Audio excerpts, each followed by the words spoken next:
expose, an article about Harvey Weinstein and a bunch of accusations of sexual misconduct with different people. And Ashley Judd was probably the famous name that people had heard of. And there were Rose McGowan was another person who came out. And what struck you if you read the article was the name. Some names weren't even in there. They were just people who didn't want to give their name. But the stories were very similar, just different people in the roles of that. And famously, Meryl Streep gave a speech when she won one of her Oscars, and she called Harvey Weinstein basically God. She said, I want to thank God. Harvey Weinstein. Yeah. But he has been that kind of a powerhouse in Hollywood for so long. Well, she just came out with a statement, a Twitter statement, and she said this to the Huffington Post. She described him, she said the news, as disgraceful, and added one thing can't be clarified, not everybody knew. But her statement, not everybody knew. So her statement, by the way, was much more elaborate. Yeah. And she went on to talk about, you know, that these women are heroes. The women who came out and raised their voices were heroes. Yeah. Well, you know, in full disclosure, I've been friends with Harvey for whenever Pulp Fiction came out. I don't know. Was that the early 90s, you guys, sometime around then? So... And he's always been fantastic to me, just great. And so I never saw any of this. I'm not saying it didn't happen. I'm just saying I know a different man, just like I did with Bill Cosby. So it's very upsetting to me on a personal level, because this is a man I consider a friend, and I feel for his family and I feel for him. It's also upsetting to me as a woman that if this kind of behavior is real, and nobody thinks it's ever going to catch up with them. You know, he issued a statement that I think is, you know, we have to share in fairness. He says, I appreciate the way I've behaved with colleagues in the past has caused a lot of pain, and I sincerely apologize for it. Though I'm trying to do better, I know I have a long way to go.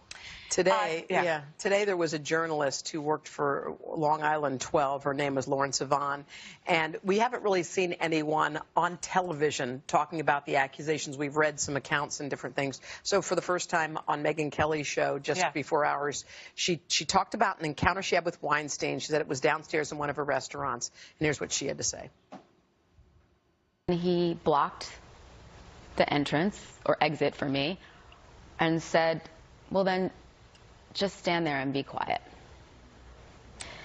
And that's when I realized, oh. Did you know what was about to happen? No idea. No idea. I was completely shocked, and yet, what is going to happen? Like, stand up and stand there and be quiet. I had no idea what was going to happen, and it happened very quickly, and he immediately exposed himself and, you know, began pleasuring himself, and I just stood there dumbfounded. What are you thinking in this moment? I was so shocked. I could not believe what I was witnessing. I've been in this business, and early on in my career out in Los Angeles, a producer called me. I knew who he was, and he said, I just saw you on something. I think you're going to have a big career. I'd like to meet with you and talk about, you know, managing you. And I was like excited, you know? Sure. And I went, okay. I said, I'll come to your office. He said, well, that's under construction. I'm working from home right now. So would you mind coming to my house? Yeah. I had no reason to think not. I didn't know the man personally. Right. I just knew of him.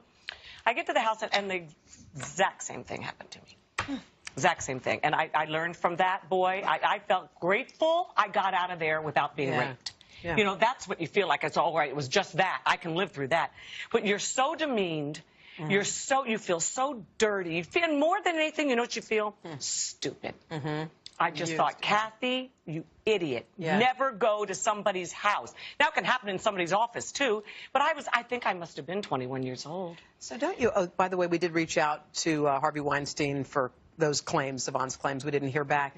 But sometimes you think in our business, like for Harvey Weinstein aside, Roger Ailes aside, like all these people aside, but even if you put all them aside, I bet you in our industry and in lots of industries, there are, like, every woman has some kind of a story, whether it was a news director and you didn't want to say anything because, you know, if you said something, you would get labeled as the one who, you know, the troublemaker. Somehow. And so women keep quiet. And you know what cures that is women bosses. Women bosses cures that problem. Because You know, there's like although a boys we've heard club. stories of sexual harassment by women bosses right, too. It's obviously less prominent. Yeah, right. It's just a different kind of thing. Yeah, it's just makes you feel ugly and dirty just to even be talking about it. It's just I don't think here's the thing. It's not going to change anything. People are going to continue to act this way and act out this way. Maybe for a week. They're going to, keep it in the pants. I don't know. I think the more women who are in charge, like the more we see climbing up the ladder, the more who are in charge, those kind of cultures don't exist. They can't exist in that environment. They usually don't with women in charge. And we have, we have a lot of great women who are in charge here. And you think about like that stuff just I don't know. Anyway, do you think his career is completely finished? I don't know. He was fired from his own company. I don't know. What do you think? I don't know. You've known him. I'm all about redemption in my life, but anyway.